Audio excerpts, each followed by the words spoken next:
Olá, obrigado. Então eu vou fazer o seguinte, eu vou pegar aonde eu entendi que o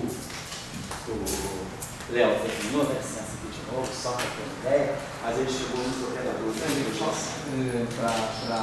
Para atenção ele colocou. Colocou para as pessoas? Ele colocou.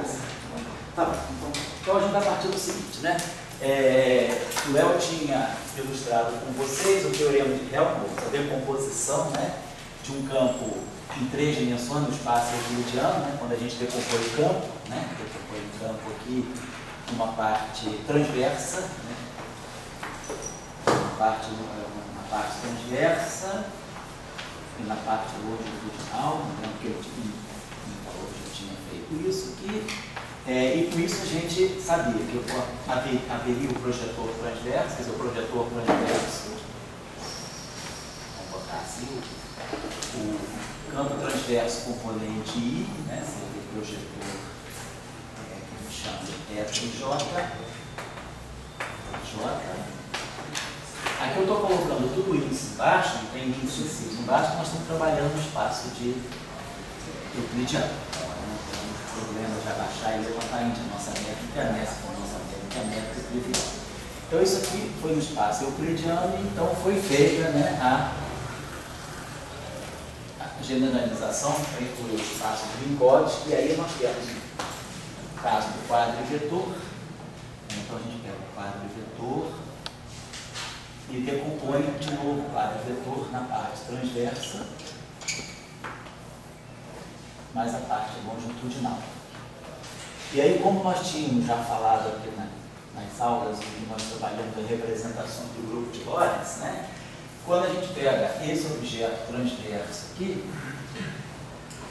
o transverso I, e aqui o lado longitudinal I,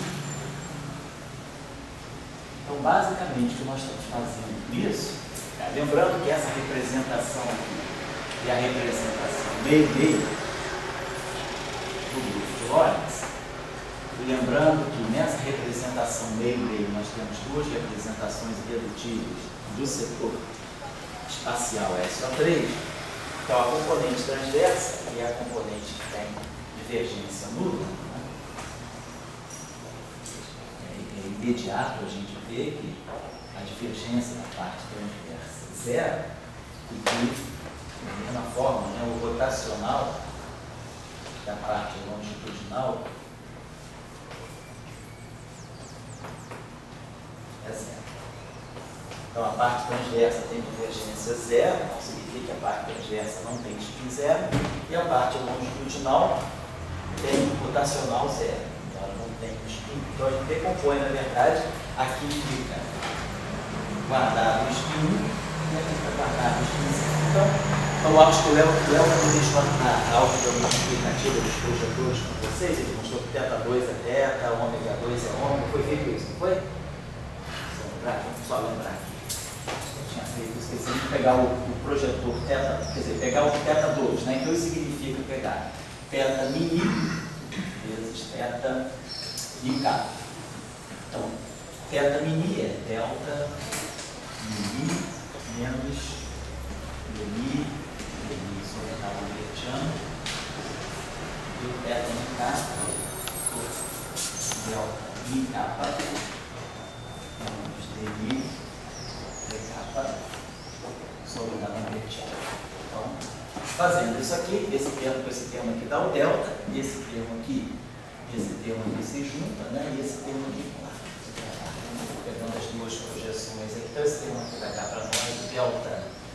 Primeiro termo dá o delta de kappa.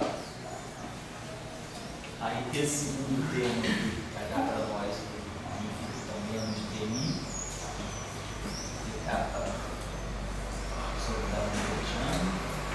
Esse termo aqui dá menos dmi de kappa sobre a lambertiana. Esse termo aqui vai ficar mais, né? Esse termo aqui dá o dmi, cancela, vai ficar mais dmi de kappa sobre da lambertiana. Porque vai produzir aqui da lambertiana ao quadrado, mas esse dmi está da lambertiana. Então esse termo aqui cancela esse, então a gente obtém aqui nada mais, nada menos do que o próprio dmi. Ou seja, você está mostrando que o θ2, né, em termos matriciais, né, θ2 é igual a θ. Faz a mesma coisa para o ômega, então ômega 2, ômega no mi, esse ômega no K, é ômega no K, tá vendo? Tem uma manipulaçãozinha e θ ômega.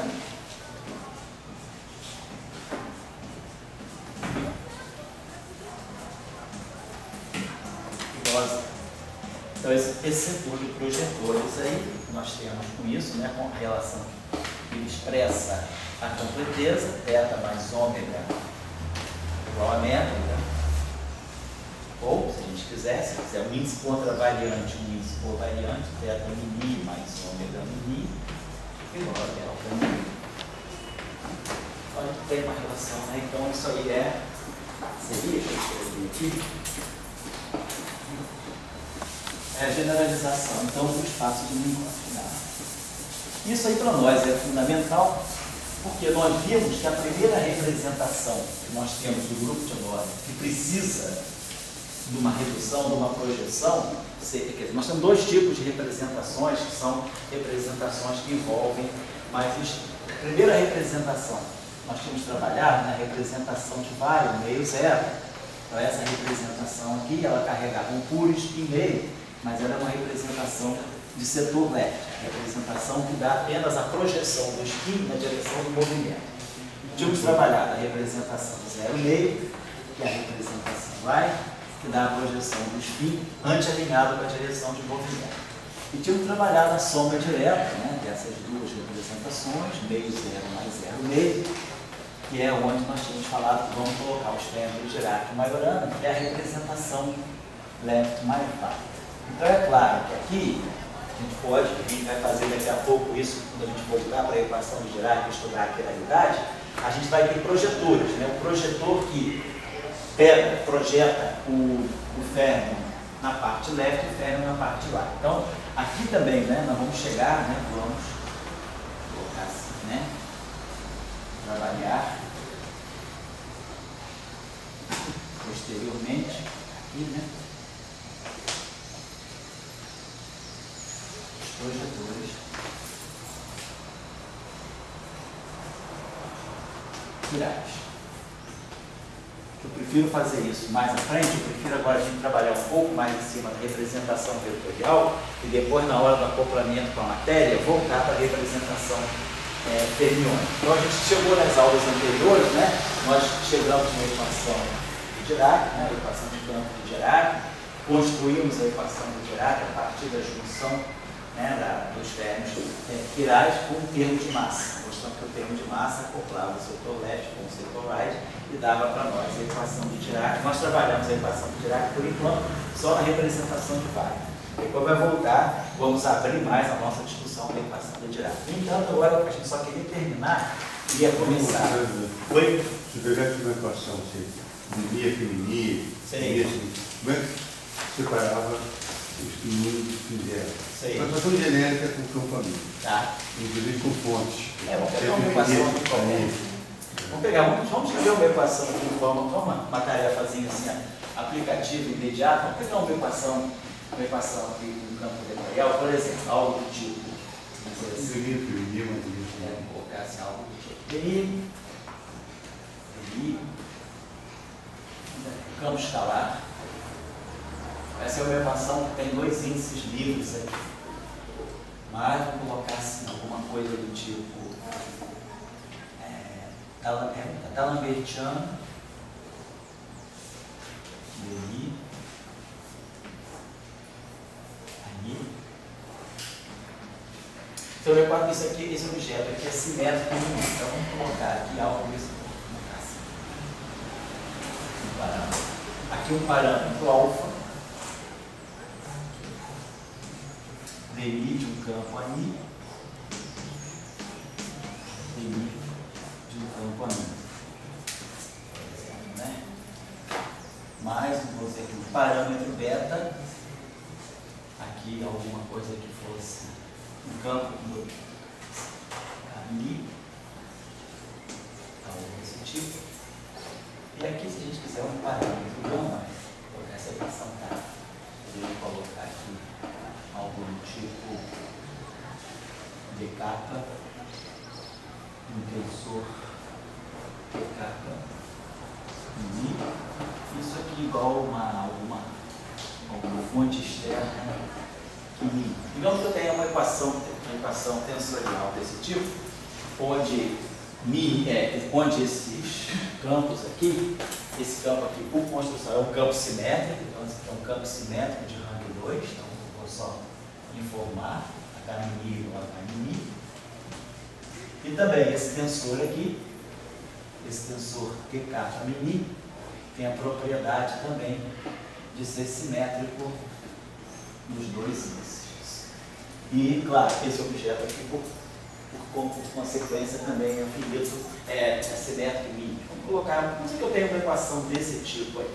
Então, não vai fazer equação de movimento. Oi?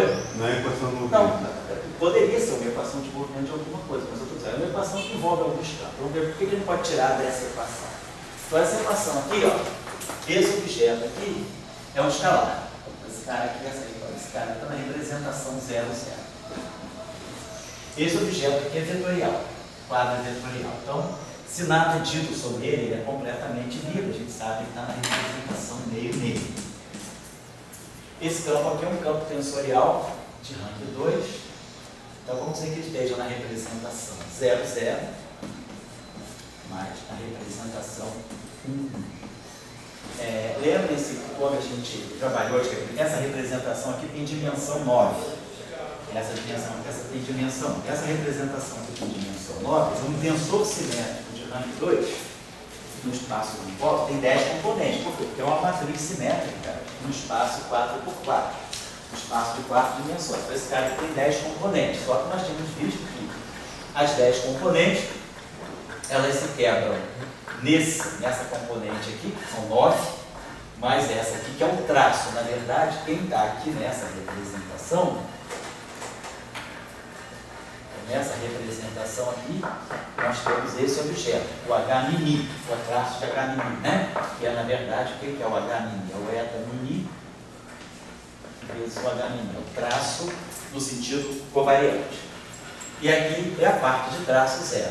Aqui seria aquele objeto, vamos chamar de H', que é o H' menos 1/4 de eta' vezes o traço de H, será H alfa. Se eu tirar o traço desse objeto aqui, contrair esse objeto com eta', isso aqui vai me dar o traço do H', que vai ser o traço do H menos 1/4. Eta dá 4. Então, vai dar 4, vai cancelar, menos o traço. Então, esse traço cancela esse traço, então esse objeto aqui tem traço nulo. Então, esse cara aqui, que é, na verdade, obtido a partir do H', retirando o traço, é o que está na representação 1, 1. Então, esse objeto aqui, né, o meu H' é isso aqui, ó. H' é H' mais 1/4 de eta' H alfa. Então, esse cara aqui está na representação 0, 0 mais 0, 1. Esse cara aqui é justamente o 1, 1. E esse cara aqui é o 0, 0. Então, está tudo escrito aqui. Se eu, por acaso, disser que esse tensor H' ele é um tensor simétrico de traço 0, então eu estou excluindo isso aqui e estou excluindo isso aqui. Certo? Então, se eu construir por construção, uma das hipóteses que eu dou, um dado que eu forneço, é que esse objeto aqui é simétrico de traço nulo. Se ele é simétrico de traço nulo, eu estou matando isso. Então eu estou matando a representação 0, 0 dele. Então vamos dar essa informação. Vamos dizer que esse cara aqui é um tensor simétrico de traço nulo. Tá bom? H' é igual a 0. Então eu estou dando essa informação. Não precisava ter dado. Poderia ser fazer isso. Só estou dando essa informação, né? Essa equação pode ser satisfeita sem que isso aconteça. A mesma coisa aqui, esse tensor aqui de traço é simétrico de rank 2. Eu posso dizer, esse tensor aqui, qual é a representação que ele dá? Esse objeto aqui está na representação. Esse índice aqui é K. Então esse índice aqui é representação meio-meio, é um índice vetorial. Agora, esse setor aqui, esse par de índices aqui é simétrico de rank 2. Então esse par de índices aqui é representação 0, 0.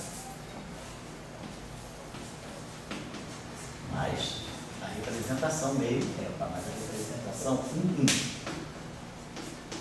Por quê? Porque esse par de índices aqui funciona exatamente como esse cara.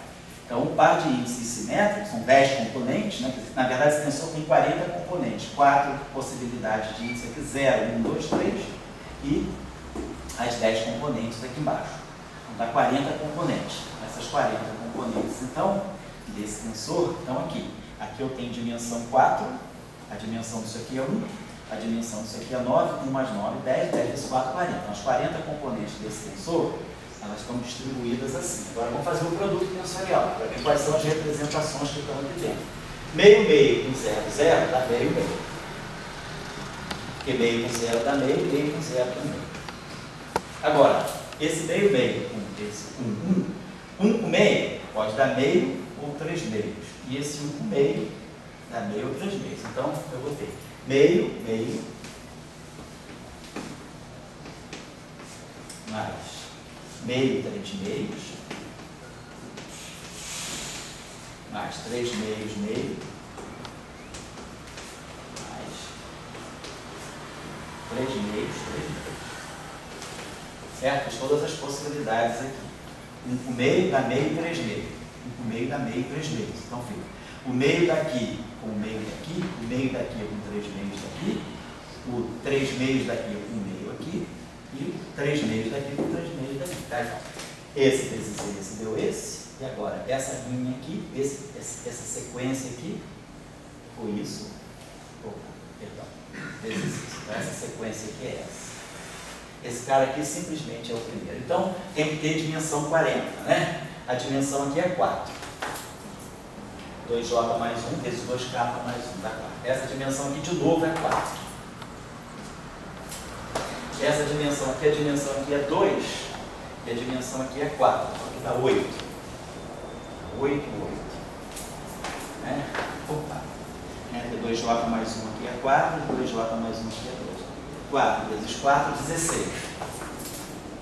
Então tá lá, 16 com 8, 24, 32, 36, 40. Então os 40 componentes que estão aqui, estão nessa decomposição. Então, isso é como eu decomponho esse tensor em representações irredutíveis de unicórnios. Né? Tá? Não estou dando nenhuma informação, a não ser que esse cara é assimétrico. Então o que a gente observa é que esse tensor, com essa propriedade aqui, esse tensor PK mini, as suas 40 componentes, né, ele na verdade tem 2 vetores dentro dele. Apesar de ser um tensor de rank 3, eu posso encontrar entre suas componentes um grupo de 4 componentes que se fecham entre si por transformações de lógica. É o conceito de representação irredutível. Dado um tensor, você pode fazer combinações lineares de algumas componentes dele, de tal maneira que qualquer transformação de Lorentz, essas combinações lineares não se misturam com mais ninguém. Então eu faço para aqui. Aqui eu tenho um vetor, então tem 4 componentes aqui dentro que não se misturam, tem outras 4 componentes aqui dentro que não se misturam, tem 8 e 16. Então, na verdade, esse tensor aqui, ele tem 5 tipos, né? 1, 2, 3, 4, ele tem 5 subconjuntos de combinações de componentes que não se misturam entre si por transformação de lógica. Ou seja, 5 representações irredutíveis dentro desse tensor. As 5 representações irredutíveis são essas aqui. Então, basicamente, a gente poderia pensar, deixa eu parar aqui, basicamente o que a gente tem aqui é isso aqui. Essa componente aqui é vetorial. E essa componente aqui é tensorial. Essa componente aqui, por exemplo, né? Eu posso quebrar essas 10 componentes aqui, nós quebramos o traço e podemos quebrar naquelas normas. Então está todo mundo distribuído aqui. Vamos dar uma olhadinha então quais são os spins que estão aqui. Então esse tensor aqui, só estamos primeiro olhando as representações. Claro, isso aqui é 0, 0. Isso aqui é a parte, isso aqui é uma combinação simétrica. Então isso aqui é algo que está em 1. Mas é uma coisa mais restrita, nós já vamos ver. Vamos apagar, então vamos dar uma olhadinha. Então, está claro o que a gente fez aqui. Agora vamos dar uma olhadinha só nas componentes que nós temos aqui, essas 40 componentes. Então, esse tensor que está aqui, que tem essas 40 componentes, ele tem a seguinte estrutura.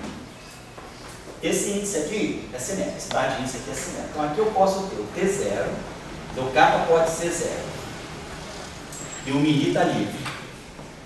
Depois o kappa pode ser o índice espacial e o mini também está livre. Agora, esse mini é simétrico. Então nós podemos ter, nesse setor de componentes aqui, nós podemos ter T0, 0, 0, nada me impede desses dois caras serem 0, ou nada me impede desses caras aqui, um ser espacial, um ser temporal, o outro ser espacial. Claro, ele é simétrico, então se eu pegar 0 i é a mesma coisa que 0, não vou contar duas vezes. E posso pegar aqui o T0 e J, simétrico e J.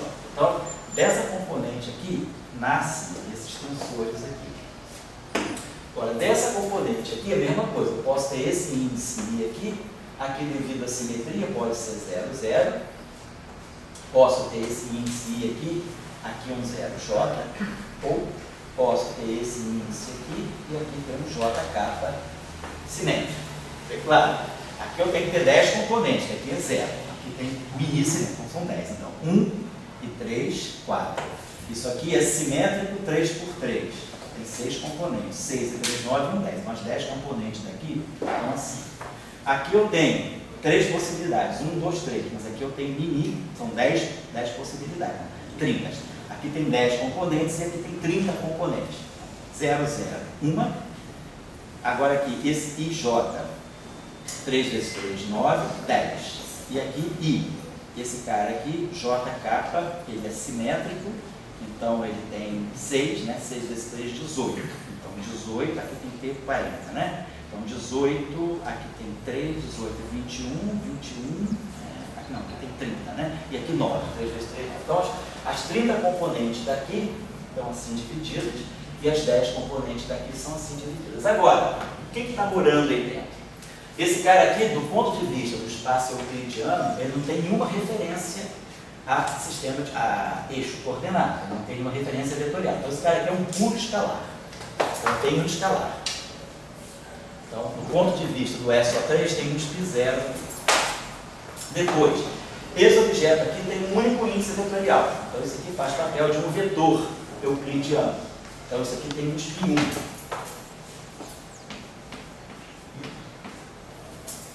Depois, esse carinha aqui, ele é simétrico de rank 2. Então, ele tem 6 componentes. Nós já sabemos que um tensor simétrico de rank 2 pode ser decomposto num traço e num tensor simétrico de rank 2 sem traço. Isso nos passa agora no setor euclidiano. Então, tem 6 componentes. 6 componentes. 1, que é o traço, mais 5. Então, aqui tem um escalar, que é o traço desse objeto, T0 e I, que é o traço, que é uma componente, e depois a parte que tem 5 componentes, com o traço 0. São 6, né, mas tirando o traço ficam 5, que é o spin 2. Então, aqui eu tenho, de novo, um spin 0, então já aparecem 2 spin 0, mas aparece um spin 2. Tá, então, de fato, ó, o spin 2 tem 5 componentes, o spin 1 tem 3, 5 e 3, 8. O escalar tem 1, 8, 2, 10. Então, as 10 componentes desse tensor aqui, essas 10 componentes aqui, elas estão distribuídas segundo 2 spin 0, um spin 1 e um spin 2. Agora, vamos olhar para esses aqui. Nesse setor aqui, de novo, eu ganho outro spin 1. Esse aqui é o único vetor, 3 componentes. Então, aqui eu vou ter um spin 1. Então, vai aparecer um outro spin 1.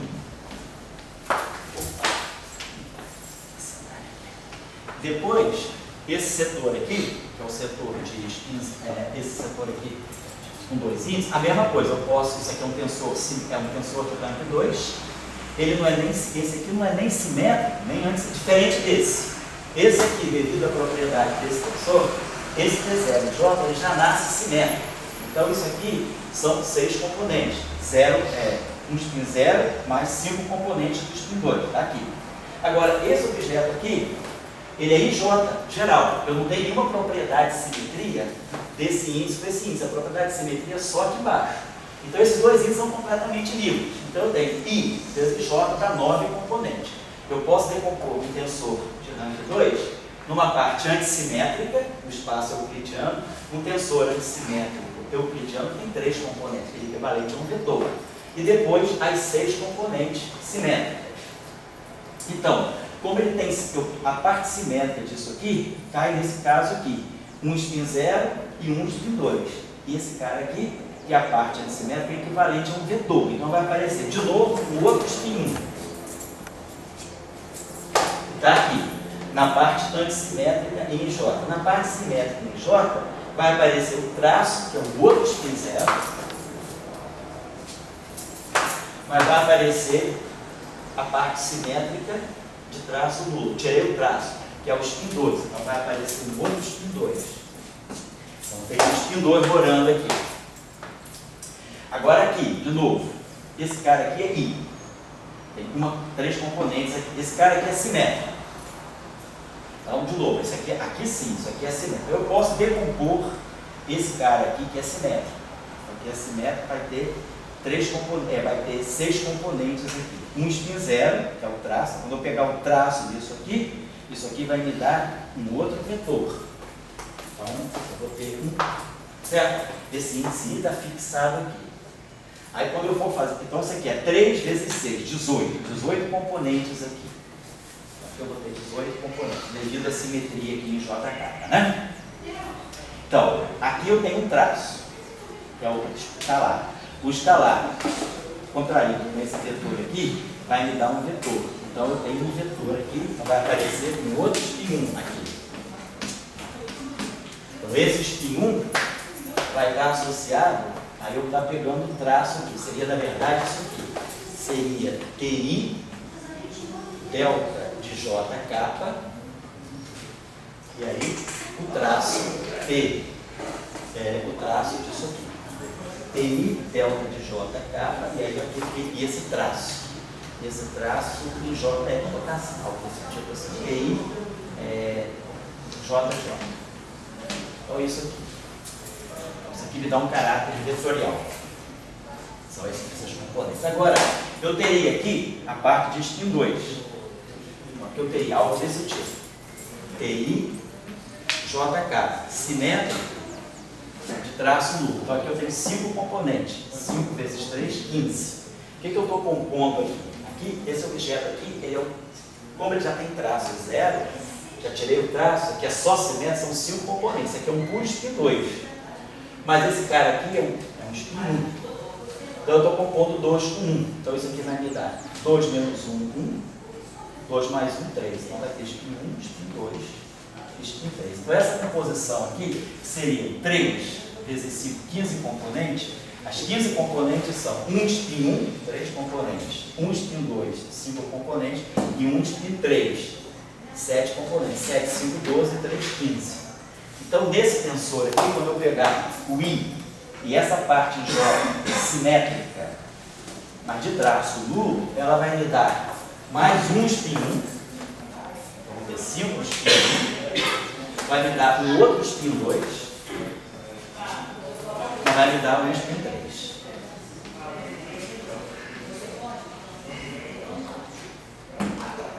Então, no final de tudo, esse tensor aqui, T mini K, simétrico e mini, ele tem vamos dizer assim, Oi? Não tinha traço? Não, o traço eu contabilizei aqui, eu tirei o traço dele. É por isso que dá esse vetor aqui. Vamos fazer um fechamento agora. Tem que ter 40 componentes. Então, cada spin 0 tem uma componente, então tem 3. Aqui, cada spin 1 tem 3 componentes, 3 vezes 5, 15. Cada spin 2 tem 5 componentes, então 5 vezes 3, 15 de novo. E o spin 3 tem 7 componentes, então 30, 37, 40. Então as 40 componentes desse tensor, elas estão distribuídas em 3 spins 0, 5 spins 1, 3 spins 2 e 1 spin 3. Certo? Foi feita a composição geral. Só para a gente ter ideia do que está em jogo nessa equação. O que eu estou manipulando quando eu escrevo essa equação? Aí tem uma pergunta, José. Qual é a diferença entre spin e componentes? Certo. Quer dizer, o spin, a gente sabe, botou um campo magnético vai ser a função do spin. Agora, componentes é que nem um setor, né? Quer dizer, as componentes são setores, né? Vamos dizer assim, vai ver como. Quer dizer, isso aqui é uma equação tensorial de forma covariante no espaço de Minkowski.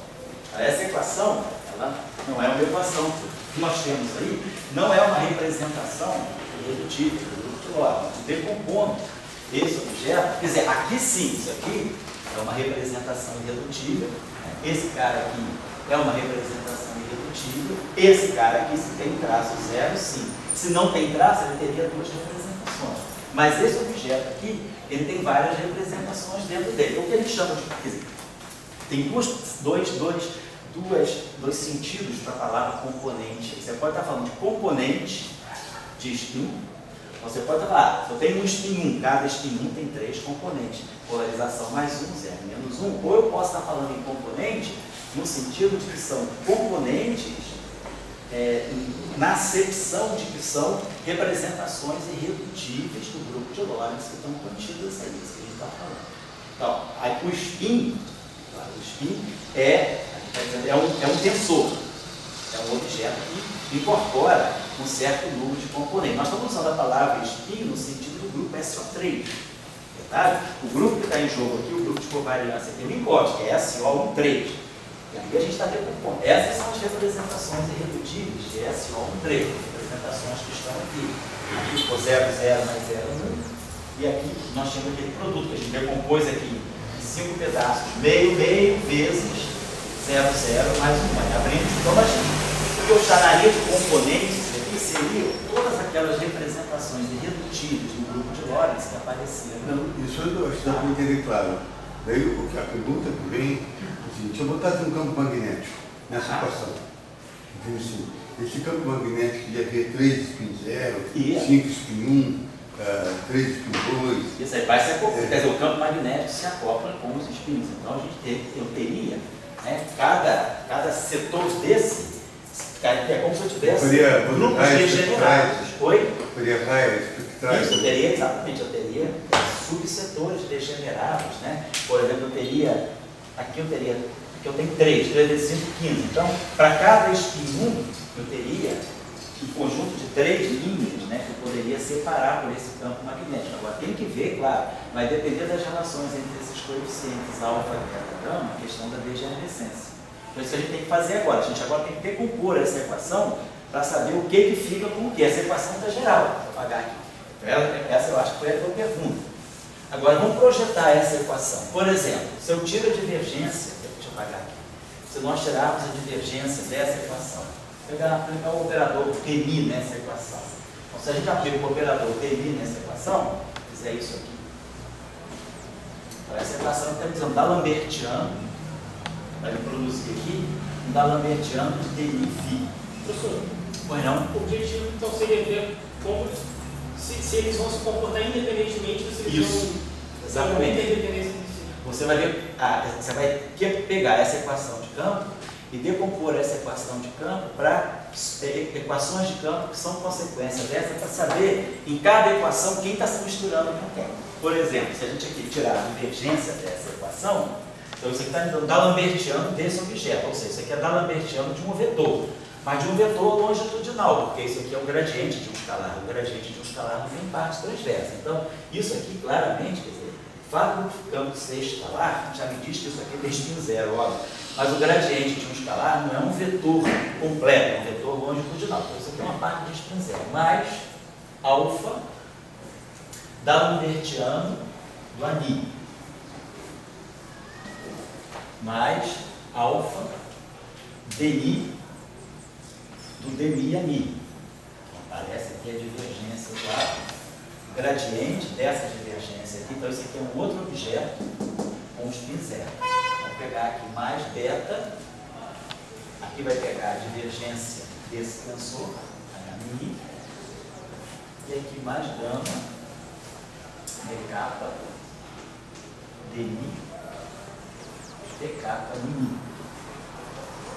Isso aqui igual a. Então a gente já começa a ver aqui a seguinte coisa. Por exemplo, nessa equação, essa equação é uma equação, em princípio, É uma equação vetorial, ela tem um índice. Então agora eu posso projetar essa equação, é um vetor, então é uma equação de um vetor, de um quadro vetor. Tem esse quadro vetor. Agora eu posso, por exemplo, nessa equação aí, aplicar o operador θ-μ, o operador transverso. Se eu aplicar o operador θ-μ nessa equação,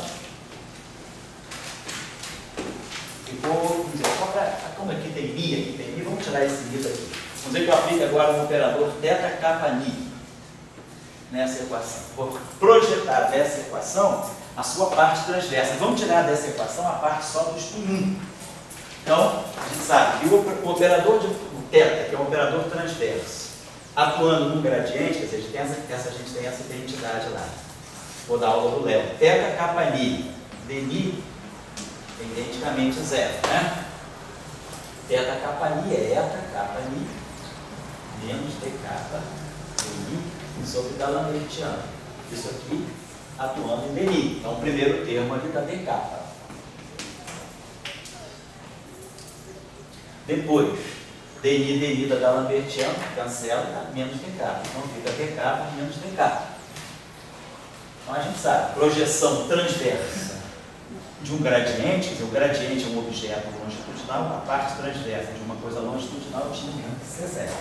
Então, esse primeiro termo aqui é zero. Mas agora, aqui, eu vou projetar a parte transversa desse vetor. Então, vai ficar assim, alfa D'Alembertiano, A transverso, componente K. Esse θ-μ atuado ali vai projetar a parte transversa do vetor K. A mesma coisa vai acontecer com esse termo agora. θ-μ, isso aqui é um gradiente. Então, θ-μ dμ é identicamente zero. Então, mata esse termo aqui, como deveria matar, porque esse termo aqui é um gradiente de um escalar. O gradiente de um escalar é alguma coisa longitudinal. Agora aqui eu teria mais θ. E aí Agora você quer falar nos dois? Oi? Nós vamos só para Aqui, né? Tá certo? Agora aqui vai ter beta, dμ. E aí a gente vai ter agora um θ-μ atuando no h'. Então, de novo, né? Então a gente pode abrir isso aqui um pouquinho melhor. Então isso aqui dá para nós, ó, dμ. θ-μ é θ-μ menos dk dμ sobre D'Alembertiano, isso aqui é o nosso operador, h'. Então o primeiro termo fica ok, fica dμ, mantém aqui o dμ, né? E aí o h' vai ficar h'k. Então o que eu estou fazendo, eu estou tirando a quadra de divergência desse objeto aqui, esse é o primeiro termo. Segundo termo, menos, então vai ficar aqui dμ sobre D'Alembertiano, está aqui. E aí dμ aqui dk, tá? Assim dk, dμ com h' sobre D'Alembertiano. Então tá aqui, ó. Então esse pedaço aqui está me pegando esse objeto aqui, esse dk aqui, que sobra ainda, esse termo aqui sobra, né? Esse termo aqui sobra. Então, desse pedaço aqui não morre esse pedaço. Então, esse termo aqui dá essa contribuição. E aqui nós vamos ter uma contração também, né? θ-μ. Então, por exemplo, eu tenho θ-μ vezes dk, esse termo aqui também é zero, certo? Porque aqui eu vou produzir. Θ é um sensor simétrico. Então, θ-μ é a mesma coisa que θ-μk. θ-mk em cima do dk é identicamente zero também. Então, esse termo aqui não vai contribuir. Então, essas equações, né, quer dizer, estou fazendo só um exemplo ali de como poder. Vocês podem pegar a componente, aplicar o operador ômega, tirar o traço dessa equação. Então, a gente pode fazer várias coisas com essa equação. Por exemplo, se eu tiro o traço dessa equação, eu vou produzir o D'Alembertiano de φ. Né? Então, são várias, dada uma equação tensorial, a gente tem que mexer, quer dizer, aplicar vários dispositivos a essa equação tensorial para tirar todas as informações. Então, a primeira coisa que eu fiz foi aplicar uma divergência. Depois posso aplicar, ou poderia computar, né? Primeiro botar o θ, botar o ômega, mas bom, se a gente tira o traço dessa equação, de repente, já dá uma informação para a gente do que está acontecendo. Já é uma primeira informação. Porque aí, quando a gente vai quebrando essa equação nas suas componentes irredutíveis, ela vai fornecendo para nós, né, informações parciais sobre como as diferentes componentes do spin estão relacionadas. Por exemplo, se eu tirar o traço dessa equação, o que significa traço? É uma equação em mini. Então, o traço dessa equação significa contrair com eta mini. Esse é o traço. Então, o traço da equação, contrair com eta mini, vai produzir aqui um d'Alembertiano. Então, vamos produzir aqui um d'Alembertiano de φ.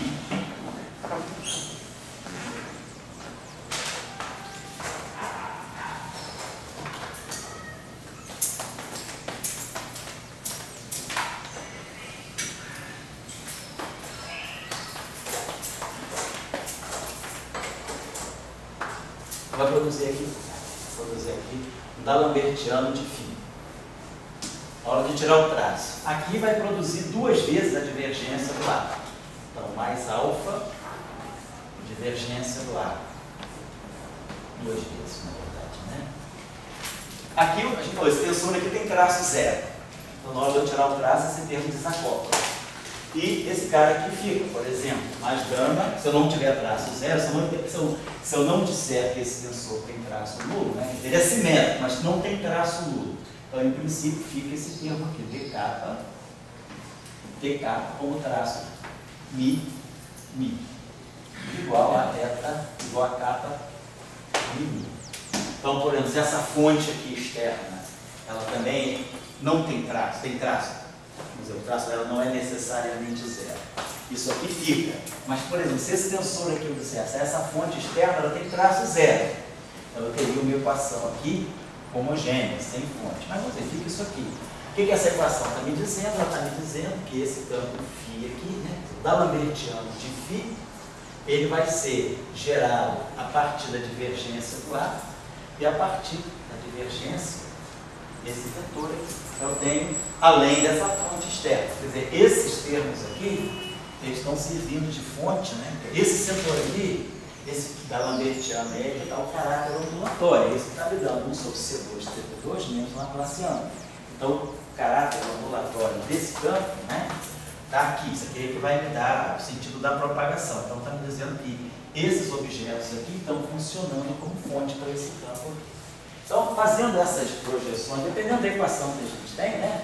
Mas assim, o tipo de manipulação que tem que ser feita é tomar traços, projetar, criar divergências, aplicar os operadores de transversos e longitudinais e assim vai, certo?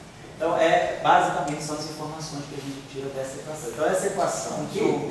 Oi, fala. Quando o senhor tirou o primeiro caso, só aplicou o θ, kappa e só aplicou a primeira equação antes de... Depois que eu tirei a divergência, né? Porque no primeiro era um derivado do segundo, né? Isso. Aí eu só aplicou a divergência. Aí então você só aplicou lá na primeira ou na segunda depois de tirar a divergência? Não, primeiro eu peguei a equação como estava ali. A primeira coisa que eu fiz foi tirar a divergência dessa equação. Aí eu d'Alembertiano, depois é que eu apliquei o θ kappa ni. Aí quando você aplicou o θ kappa ni, só sobra um d'Alembertiano e um dele embaixo. Isso. Aí esse θ kappa ni não faz produto com delta ni. Não, porque o delta kappa foi muito errado. Você diz, o θ kappa ni não faz produto com quem? Com delta ni. Delta ni é alguma coisa? Desculpa. Delta de derivado.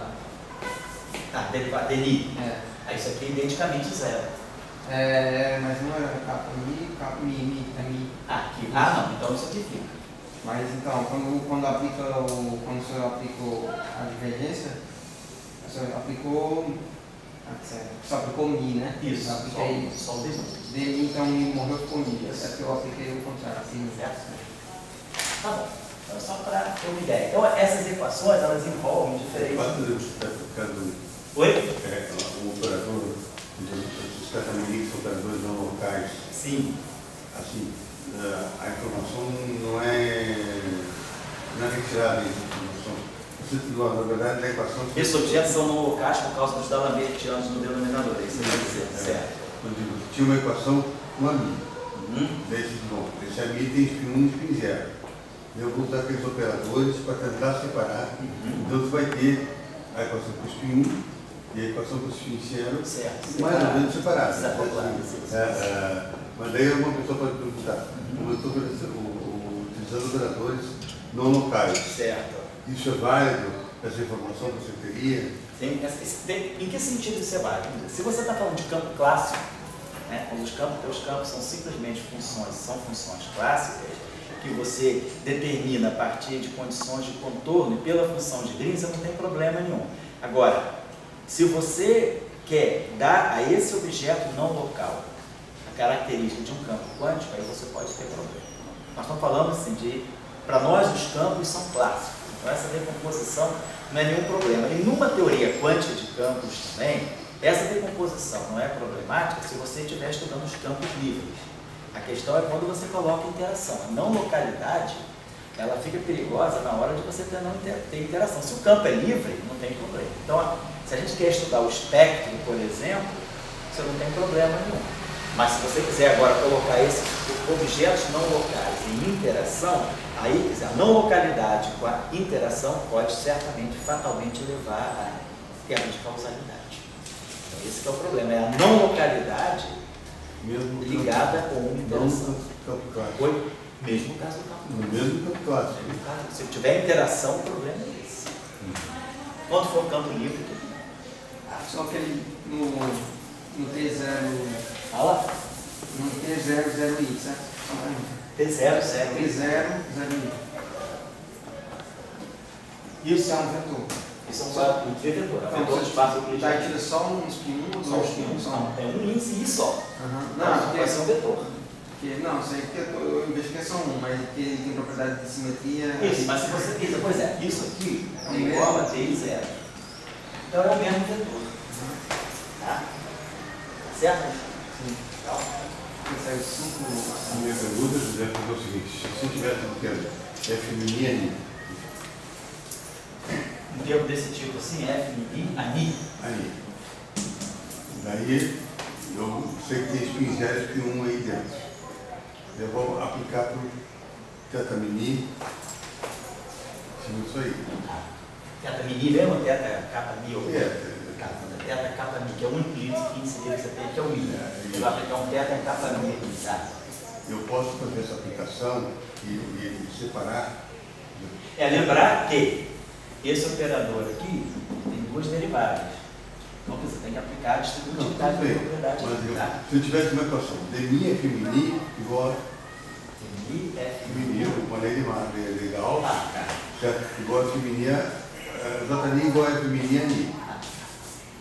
Isso aqui igual a F mi. Isso aqui tem um índice mi. Então F mi capa F mi. Vou botar assim, F mi capa F mi capa H. Você está dizendo isso aqui? Tem um índice mi aqui e tem um índice mi aqui, mas desse lado aqui você teria isso. Isso que você está dizendo? Tá. Eu estou com uma lei legal desse tipo. Certo. Daí eu digo, bom, tem spin 1 e spin 0 eu quero separar. Então eu boto o teta. Você pode fazer. E eu boto o ômega. Mas isso. Eu posso fazer isso? Pode. Tendo aquele termo de interação? Você pode fazer o seguinte, porque observe o seguinte, esse cara aqui, você pode quebrar. Esse objeto aqui é um rotacional. Então isso aqui automaticamente já é transverso. Então isso aqui é um spin 1. E isso aqui tem spin 0, tem spin 1. Então nada te impede de você. Agora, se você quiser quebrar esse cara aqui numa parte longitudinal, numa parte transversa, vamos pensar, esse cara aqui você pode quebrar numa parte longitudinal, numa parte transversa. Esse objeto aqui, por construção, por ele ser um rotacional, ele é eminentemente transverso. Se você tiver um objeto, você vai pegar um rotacional no espaço de Minkowski. DI, VI, menos DI, VI. Isso aqui é um rotacional. Vamos aplicar esse rotacional, o operador longitudinal, ômega kappa mi. Então isso aqui é B kappa, DI, sobre Dall'Ambertiano. Nosso operador longitudinal é o que me diz se tem parte longitudinal ou não. Aí eu vou aplicar aqui DI menos DI. Então esse aqui vai ficar dmi da Lambertiano. Como esse da Lambertiano vai cancelar, vai ficar d capa dmi. Esse cara aqui, nós vamos ter esse dmi vai estar aqui, então vai ficar menos d capa dmi sobre da Lambertiano. Esse carinha aqui vai ficar dmi, né? E aqui vai ficar a divergência do V. Certo?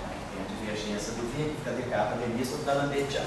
Então, esse objeto aqui deu para nós d capa vni. Esse cara aqui, esse objeto aqui, é transverso no sentido, claro, se eu contrair ômega capa mini direto, esse objeto, ômega mini, isso aqui automaticamente vai dar zero, que isso é simétrico e isso é antissimétrico. Mas se eu pegar apenas uma componente, como a gente fez agora, ômega capa mi, esse termo aqui sobra. Então, quando você vai pegar a parte transversa desse, vai contrair com a parte longitudinal desse, nesse sentido aqui. Vai sobrar, você pode separar isso em duas partes.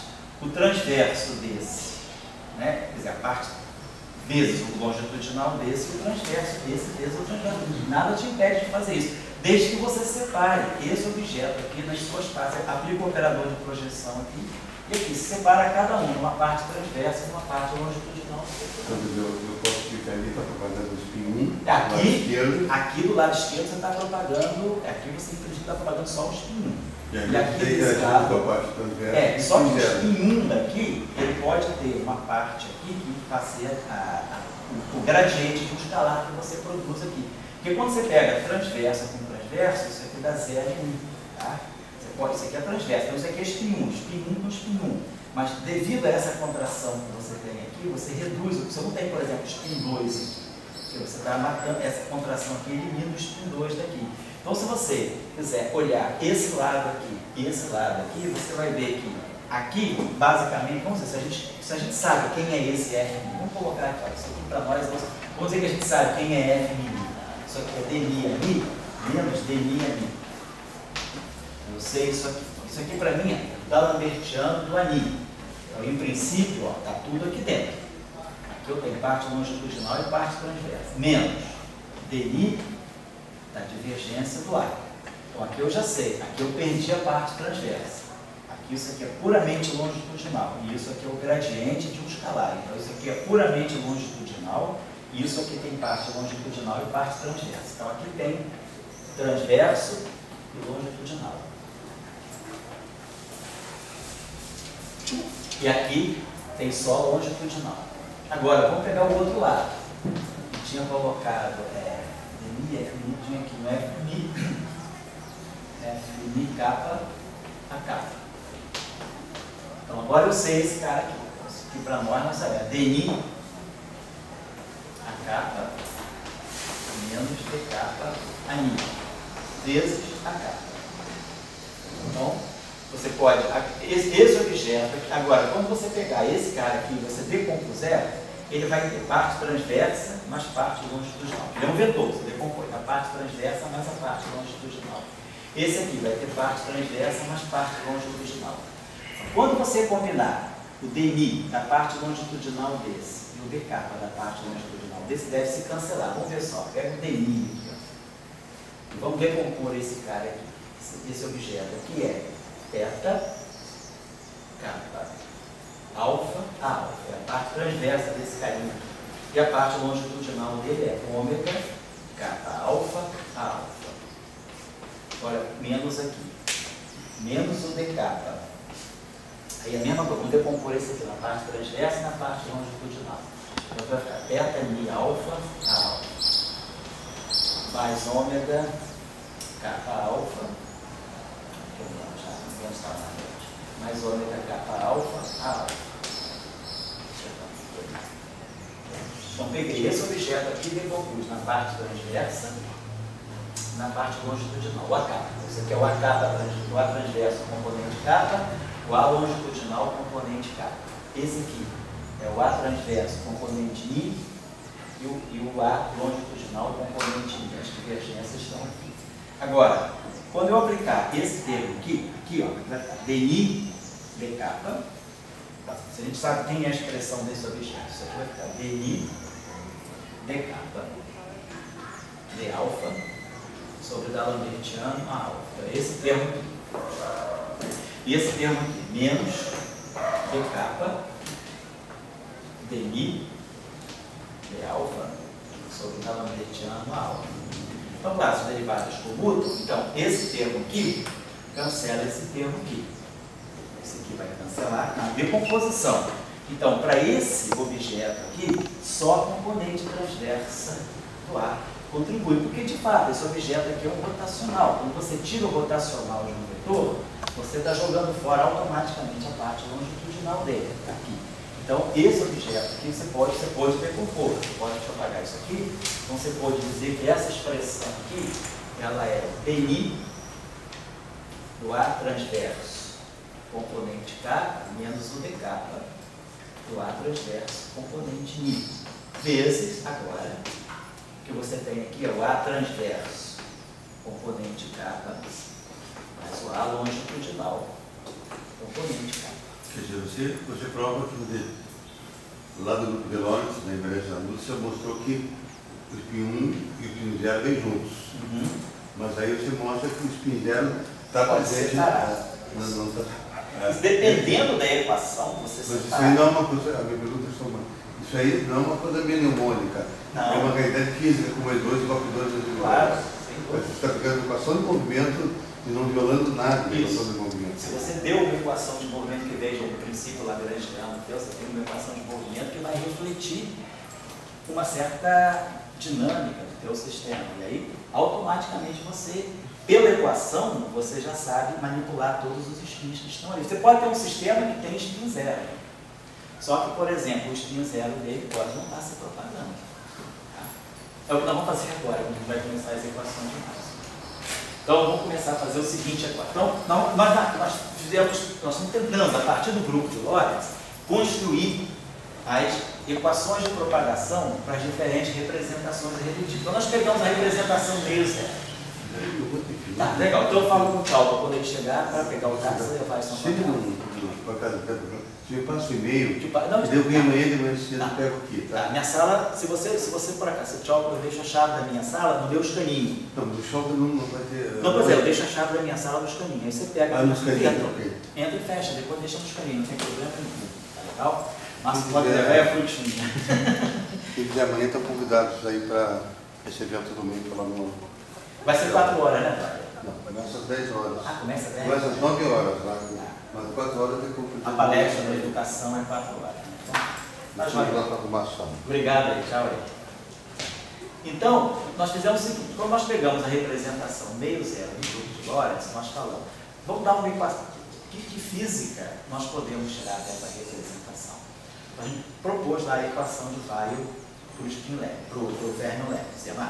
Essa equação, ela pode descrever, é uma equação, quer dizer, o spin é a componente meio zero, ela pode entrar numa equação que é covariante, nós mostramos que a equação era covariante, e que adquiria essa forma aqui, né? A gente trabalhou essa forma aqui, é aplicado, lá a derivada aqui, atuando no zero, que eu chamava de psi, sei lá, igual a zero.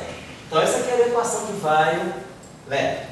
Então, me dizia que eu posso ter uma equação de onda, e a gente viu que saiu uma equação de onda daqui, porque saiu um D'Alembertiano de psi igual a zero.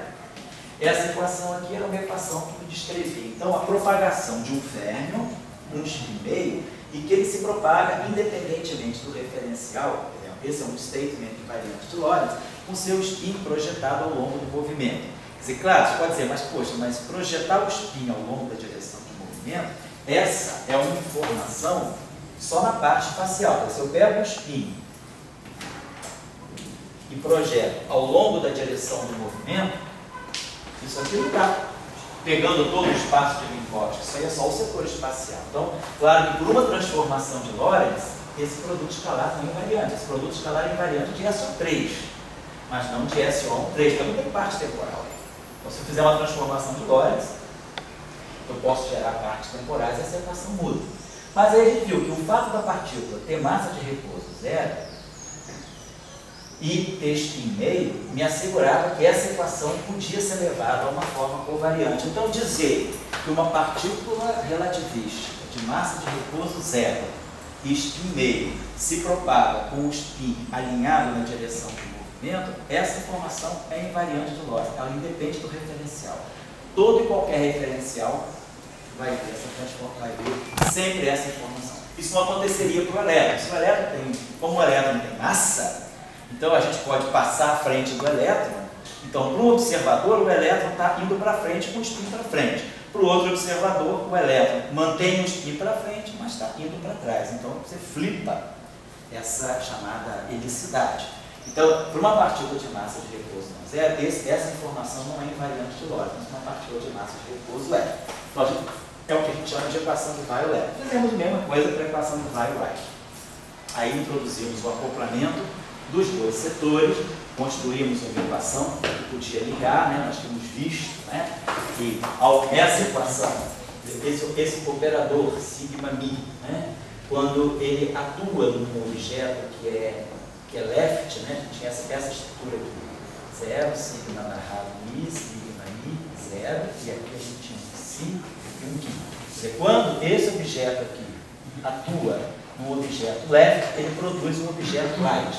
Então a equação de Weyl, mesmo que esse fermo aqui seja left, esse fermo é left, mas a ação desse operador, dessa matriz sobre esse fermo left, faz essa equação ter um caráter right. Esse objeto está na representação meio zero, mas a matriz sigma mi atuando em alguém que está na representação meio zero e fornece alguém que está na representação zero meio.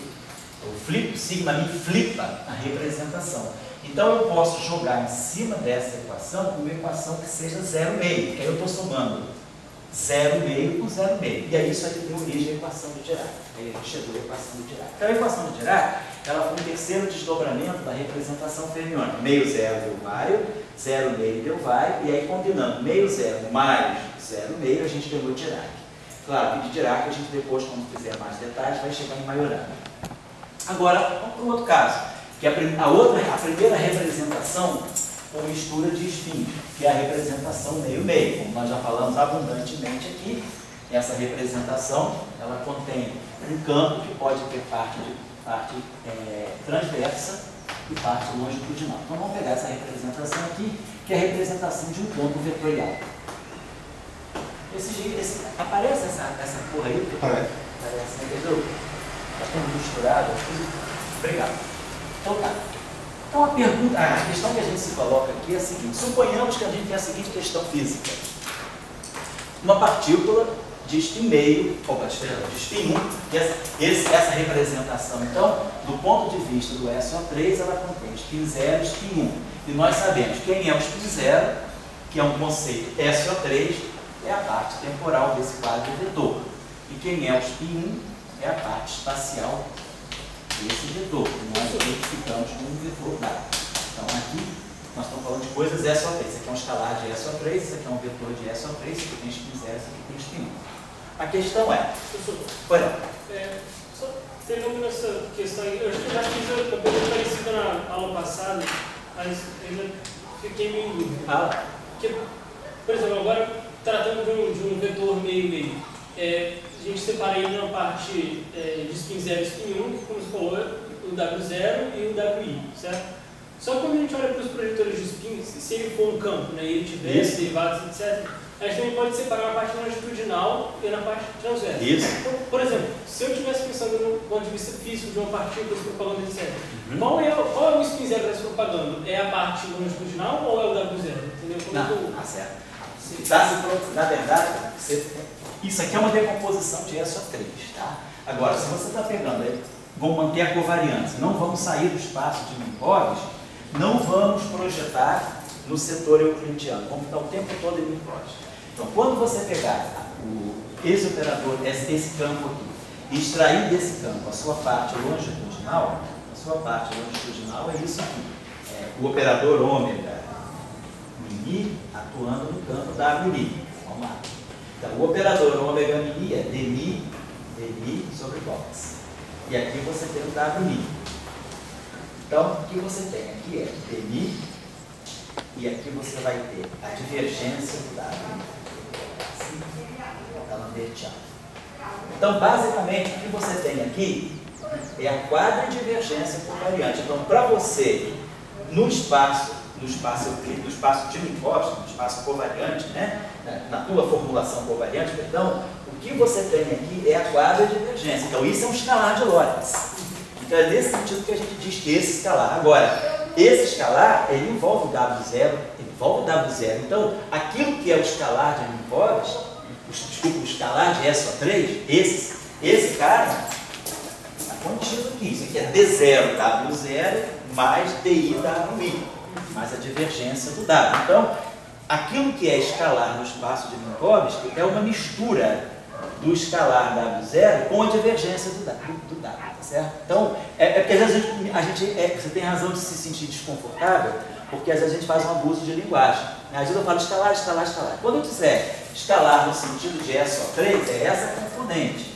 Agora, quem é a componente longitudinal desse campo? A componente longitudinal desse campo, ela não é só esses, ela é longitudinal. Então, ela deve estar descrevendo isso aqui, deve ser o spin zero. Então, aquilo que é o spin zero, do ponto de vista do SO3, ele se junta com, na verdade, fica W0, ponto, D0, W0, mais a divergência do W, é isso aqui. Então, quer dizer, esse escalar de SO3 com esse escalar de SO3 que vão formar o escalar no espaço de Minkowski, certo? Então, quando eu estou dizendo que esse cara aqui é o escalar no espaço de Minkowski, ele leva esse spin zero e a parte longitudinal do spin. O que vai acontecer no momento das equações de Marx é que justamente a parte longitudinal do spin 1 ela vai poder ser jogada fora por uma simetria de gauge. Mas se não tem simetria nenhuma, está tudo, em princípio, todo mundo vai. Tá claro? É isso que você queria ficar mais satisfeito agora de pensar desse modo? Tá bom? Então vamos lá. Então a nossa questão é, suponhamos que eu queira dizer que nós vamos ter a propagação. Então, nós já vimos que o operador d'Alembertiano, né, que no espaço de Minkowski, né, é a parte, o d'Alembertiano é o operador de onda, né? Se a gente vai para o espaço dos momenta, perdão, então isso aqui fica menos ômega 2 sobre C2 mais K2. Então esse objeto aqui é menos Kmi, no sentido quadridimensional, onde o Kmi é o ômega sobre C e o Ki em cima é o K. Então, no espaço dos momentos, no espaço aqui não é espaço dos momentos, no espaço de Fourier, né, em termos de frequência e vetor de onda, quer dizer, o d'Alembertiano se escreve desse modo. Claro, isso aí a gente agora faz o princípio da correspondência, né? Diz que o momento é H cortado K e a energia é H cortado ômega. Então, isso aqui para nós, esse d'Alembertiano aqui para nós, né? Esse ômega 2 significa 1 sobre H cortado ao quadrado, né? Assim. PI, menos PI. Sobre P sobre H cortado é K. Então isso aqui está no espaço de momento. Então isso aqui vira energia, quer dizer, é sobre C e P, né?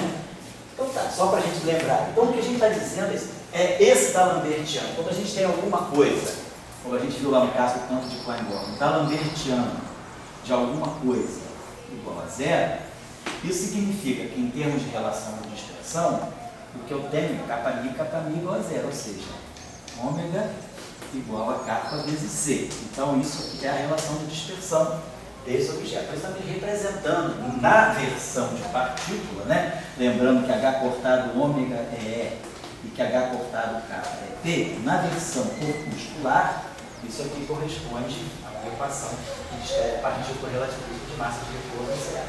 Então, d'Alembertiano igual a zero, na versão corpuscular, vai acabar dando para nós partícula de massa de reforço zero. Então, a pergunta que a gente se faz é, vamos estudar essas representações do grupo de Lorentz, e nós sabemos que a representação a μ, ela pode ser quebrada em duas componentes. Eu posso pegar o A, então, lembrando aí da questão do Gabriel, estou pegando o A transverso μ, mais o A longitudinal μ. Então, eu já sei que essa componente aqui é a componente que é o gradiente do escalar, então essa componente aqui é a componente que vai basicamente pegar o escalar, e essa componente aqui é uma componente transversa. Então, o spin 1 do espaço euclidiano, ele vai estar aqui. Quer dizer, aqui eu tenho o vetor do espaço euclidiano, mas sob a forma da divergência. Vamos lembrar, só para recapitular o que o Gabriel falou. Isso aqui é dmi sobre o D'Alembertiano de dmi wmi. É a projeção longitudinal desse cara. Mas isso aqui, então, para nós é W0 ponto mais divergência do W. Então, a parte vetorial do espaço euclidiano, ela comparece aqui, mas ela comparece sob a forma de uma divergência. Então, isso aqui é escalar do ponto de vista do SO3, e isso aqui também é um escalar do ponto de vista do SO3. E isso tudo aqui me dá o escalar do ponto de vista do grupo de Lorentz. Então, o spin 0 está aqui. Aqui é a combinação desse spin 0 com esse spin 0. Na parte transversa, né, então, como a gente já viu, o que a gente tem aqui é o operador θ, né, então, θ, delta mini menos dmi sobre o D'Alembertiano atuando no ani. Então, isso aqui vai ficar o ani, né, menos dmi, divergência do ar sobre o D'Alembertiano. E aí, quando eu quebrar esse cara aqui na parte transversa e na parte longitudinal, a parte transversa dele, como a gente viu, ela corta o spin 0. Então, eu tenho certeza que a parte transversa no espaço de Minkowski é aquilo que contém apenas o spin 1, que contém apenas o rotacional do campo. É nesse sentido que a gente está dizendo que essa decomposição que é feita no espaço de Minkowski, ela carrega o conteúdo que a gente quer no espaço euclidiano. Então, a questão que a gente está colocando é, se eu tiver uma partícula, um spin 1, que seja, quer dizer, o spin 1 é transverso, então eu vou querer descrever a dinâmica de uma partícula que tenha spin 1 e que tenha massa de repouso 0. Então, eu sei, a representação mais simples do grupo de Lorentz, onde aparece um spin 1, é a representação meio-meio. E aí eu sei que o spin 1 está justamente guardado na parte transversa, que é a parte que exclui a divergência do vetor, tá? Né?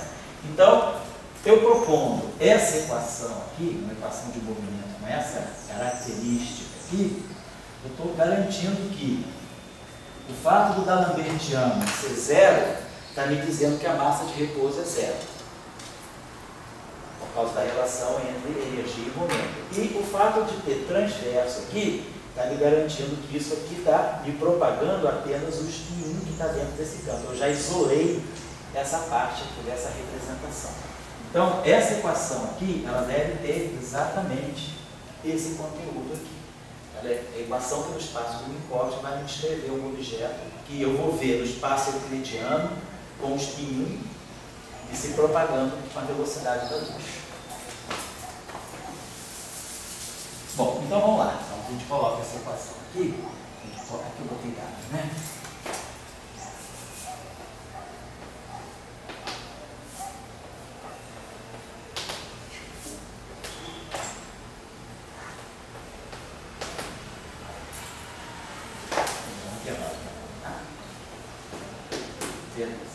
Então, essa equação que está dando para nós isso aqui, D'Alembertiano, e aí vamos fazer a projeção aqui, parte transversa. O operador transverso, quer dizer, na verdade, isso aqui é essa equação aqui, θ, mi, w, mi. Esse aqui é o meu operador transverso.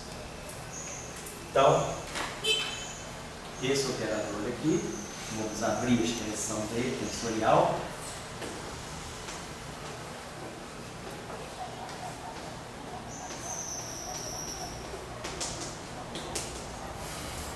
Então, o primeiro termo está lá, D'Alembertiano, o ami, o WI. Menos esse D'Alembertiano vai embora com esse, dmi, WI.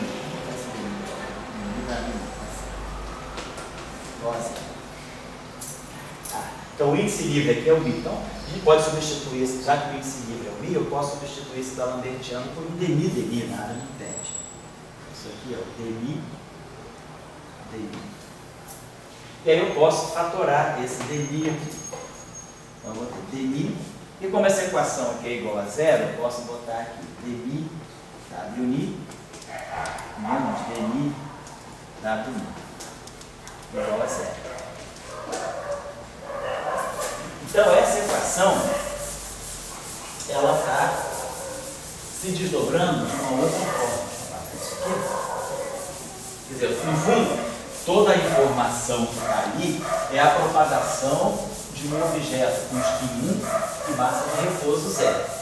Um objeto de spin 1 no sentido covariante, no sentido relativo. Então essa equação está me dando essa informação. Então eu vou pegar essa grandeza aqui que eu chamo de WI, vamos definir essa grandeza desse modo, DI WI menos DI WI. Claro que eu posso escrever essa grandeza também em notação covariante. Aí conta entre índices contra variantes.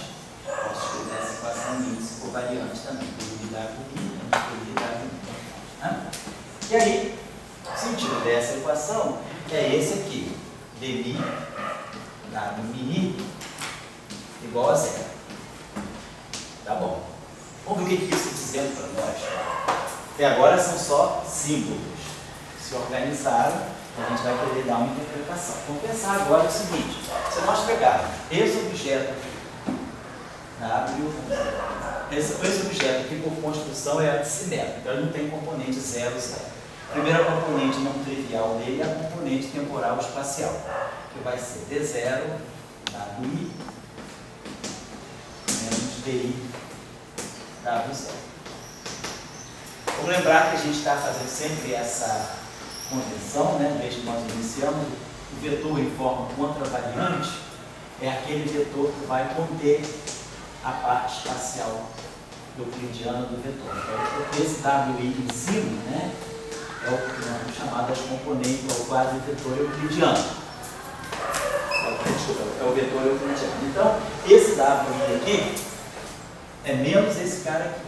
Então, vamos colocar, então, esse nosso W0I, ele vai ser menos 1 sobre C ddt da componente. Vou botar a flechinha em cima, só para dizer que eu estou trabalhando com espaço euclidiano. Vou manter o índice. Quer dizer, isso aqui é, quando eu colocar a flechinha, significa que eu estou no espaço euclidiano. E aí, no espaço euclidiano, não precisa botar índice nem em cima e embaixo, os índices são todos embaixo. Botando a flechinha, eu já sei que eu estou no espaço euclidiano. Então, esse índice I aqui, né, então significa o espaço euclidiano, componente I no espaço euclidiano. E aqui, a gente sabe que isso aqui é menos ddx em cima. Isso aqui é o próprio gradiente euclidiano. Então, isso aqui é a componente, DI, isso aqui é menos DI da componente W0. Então, a gente conseguiu formar um objeto aqui, que é D0. E, né, então, isso aqui vai ficar, vamos chamar esse objeto aqui, quer dizer, então é menos 1 sobre C, é menos gradiente. Vou botar então em notação vetorial. Vou associar esse objeto aqui a um certo vetor, que eu posso chamar, sei lá, seria W, vamos chamar assim de um certo vetor que eu vou chamar de V.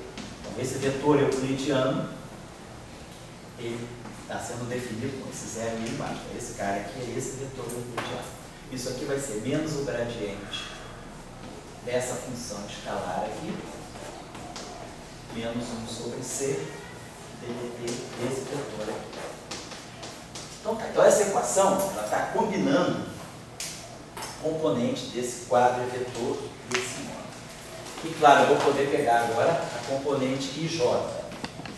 Aqui, essa componente IJ, que vai ser para nós, né, DI WJ. Aqui eu estou no espaço de Minkowski, menos DJ WI. Agora nós sabemos, DI embaixo é o próprio gradiente euclidiano. DI embaixo, nós já sabemos, é derivar ddx em cima. Mas essas coordenadas aqui são justamente as coordenadas euclidianas. Então isso aqui dá o próprio gradiente. Só que o WJ embaixo, isso aqui é espaço de Minkowski. O WJ embaixo é menos o W euclidiano. Então aqui vai aparecer um sinal menos. E aqui vai aparecer o meu vetor euclidiano, o índice J. Estou colocando a flechinha para dizer que agora é o vetor euclidiano. Tá? E quando é o vetor euclidiano, não tem sentido colocar isso em cima.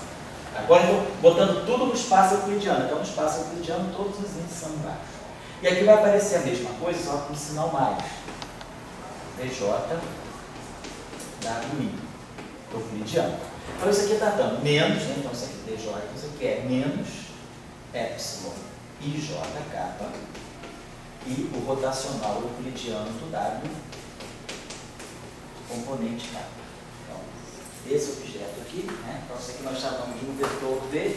Esse objeto aqui é um vetor também, que é o rotacional de um vetor, que é esse cara aqui. Então, eu posso dizer que isso aqui, posso associar esse objeto aqui, dizer que esse WJ aqui, isso aqui é o dual de um rotacional. Então, isso aqui é um objeto índice 2. Beleza? Como isso aqui, no espaço euclidiano, né? Isso aqui pode ser colocado sob a forma de um dual de um vetor, eu vou dizer que esse WJ ele é epsilon IJ kappa vezes um vetor aqui que eu vou chamar de R kappa.